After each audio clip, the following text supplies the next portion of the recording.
నాకు కారం అంటే కారంగా, తీపంటే తీయగా, పులుపంటే పుల్లగా ఉండాలి. ఆహా, నాకు మంట అంటే మంటగా ఉండాలి. అసలే మండిపోతుంటే పెట్టింది తినండి. కారం ఎక్కువైతే ఆరోగ్యం మండిపోతుంది. తినండి, ఇవన్నీ తినండి.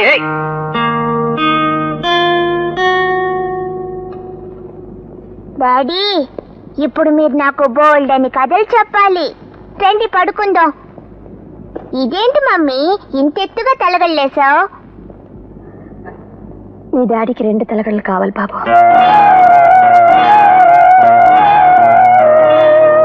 శాంతి, శాంతి, ఏంటండి?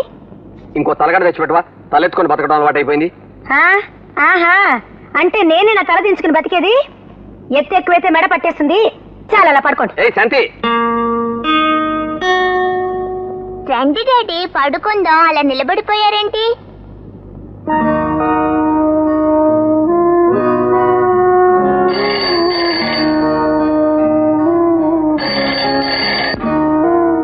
హలో, ఒక నిమిషం ఉండమ్మా.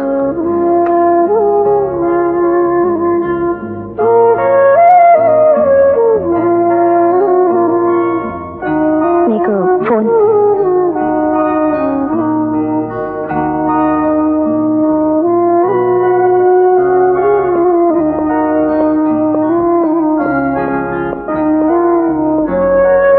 హలో, బయలుదేరుతున్నాను. బాబు ఇప్పుడే నిద్రపోయాడు. ఏమో బాబు, మీరు కూడా నాలాగే బాబు ముఖం చూసుకుంటూ నన్ను మర్చిపోయారేమోనని భయపడ్డాను. త్వరగా వచ్చేసేయండి. అలాగే వచ్చేస్తున్నాను.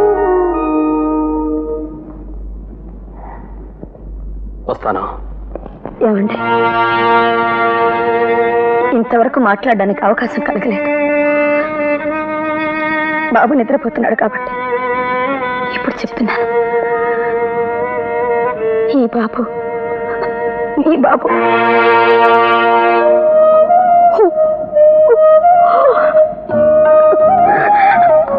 అవునండి, నేను గర్భవతిని తెలిసేసరికి విడాకులు మంజూరైపోయాయి. ఆ తర్వాత నా ప్రయత్నాలు ఏమీ ఫలించలేదు. కానీ నాదొక రిక్వెస్ట్ అండి. నేనే మీ మొదటి భార్యన్న విషయం ఏ పరిస్థితిలో లలితకు తెలియనివ్వకండి. తోటి ఆడతగా నా మీద అభిమానం చూపిస్తుంది లలిత. ఈ నిజం తెలిస్తే భరించలేదు. ప్లీజ్